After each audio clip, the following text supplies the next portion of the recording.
C'est l'heure du journal sur Horizon FM. Bienvenue à tous. Les membres du bureau du citoyen, ceux du comité de coordination locale CCL Quadrilogue suivent à Thiviers une formation de 3 jours sur la participation citoyenne dans la gestion des affaires publiques. Le H-Crown a formé une 50aine de journalistes pour un meilleur accompagnement dans la mise en œuvre du programme de réparation. La formation s'est déroulée à Lomé les 20 et 21 novembre. Du 14 au 16 novembre, l'Union des journalistes indépendants du Togo a renforcé les capacités des journalistes pour une couverture paisible des législatives prochaines.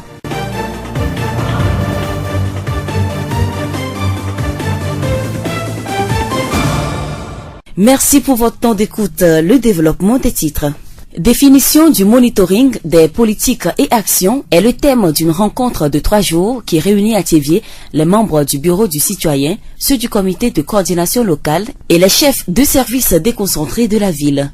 Du 21 au 23 novembre, les participants à cette rencontre de formation vont renforcer leurs capacités sur le contrôle citoyen de l'action publique et sur l'élaboration des politiques et actions publiques locales.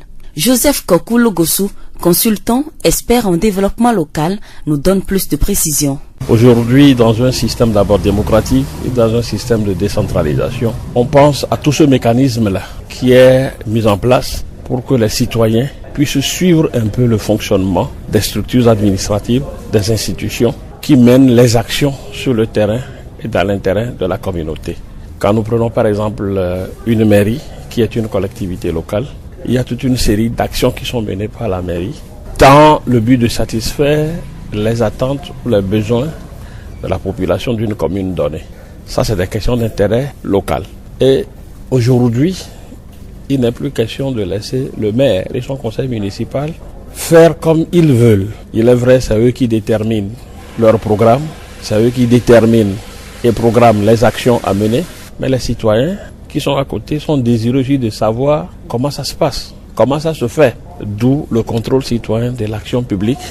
Ils veulent être présents aux côtés des structures, des organes, pour voir comment la gestion de la cité est conduite. C'est un peu ça, le contrôle citoyen de l'action publique. 5 modules allant de la gestion des affaires publiques et participation du citoyen à l'élaboration des politiques et actions publiques locales vont meubler les 3 jours de formation.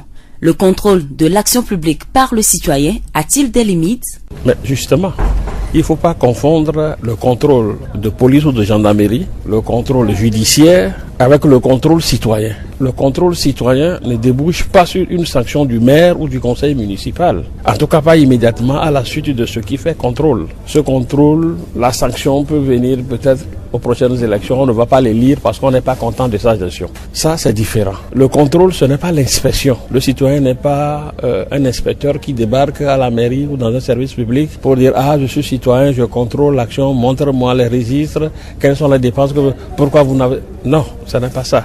Donc, il y a beaucoup de freins, il y a beaucoup de limites à la chose. Comment se fait alors ce contrôle?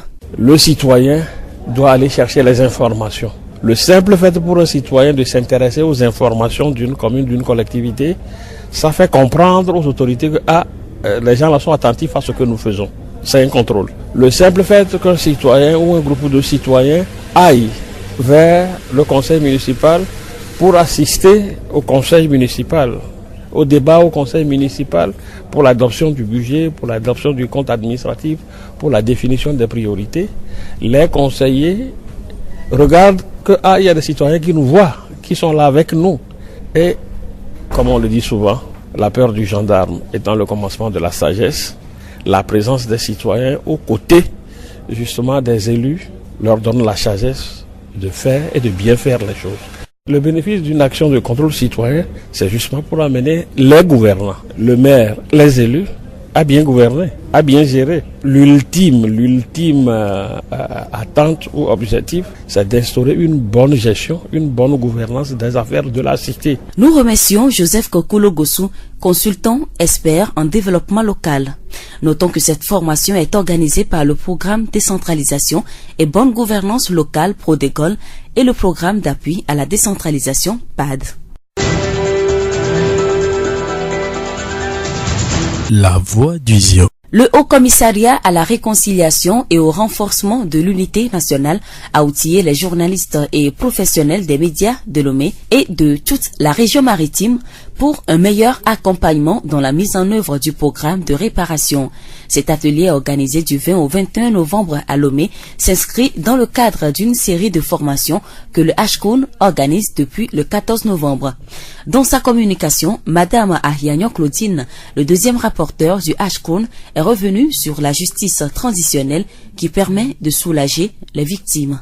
La justice transitionnelle, c'est qui est à mi-chemin de la justice classique et la guérison des traumatismes subis par les victimes.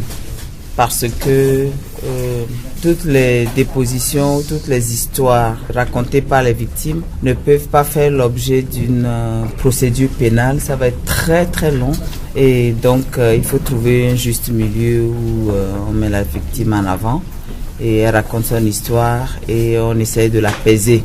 Donc c'est à mi-chemin entre la justice pénale et la guérison des victimes et puis la stabilité du pays qui s'est engagé. Selon Madame Ahiagnon, le programme de réparation va démarrer d'ici quelques jours.